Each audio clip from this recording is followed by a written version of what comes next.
nasamsam naman ang higit 300,000 piso halaga ng high-grade marijuana mula sa 2 binatilyo sa operasyon ng pulisya sa Caloocan City. Alamin ang detalye ng report mula kay Patrolwoman IB Corporal.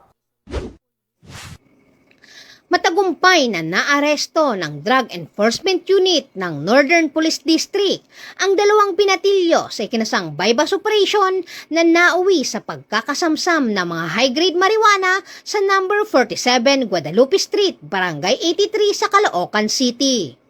Kinilala ng pulisya ang mga sospek na sina alias Mart, 20 anyos, alias White, 19 anyos, na kapwa residente ng Caloocan City. Nakumpiska sa mga sospek ang 18 gramo na hinihinalang high-grade marijuana at 149 na pakete ng hinihinalang cannabidiol infused high-grade marijuana na may tinatayang halaga na 312,300 pesos. Bukod dito, narecover din ang mga perang ginamit sa transaksyon kasama ang isang itim na plastic bag na ginamit para sa packaging.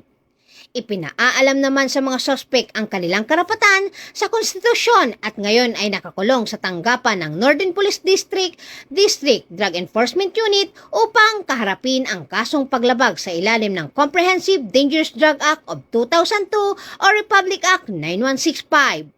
Mula rito sa Metro Manila, ako po ang inyong PNN correspondent, Patrolwoman IB Corporal, alagad ng batas, tagataguyod ng Balitang Pulis.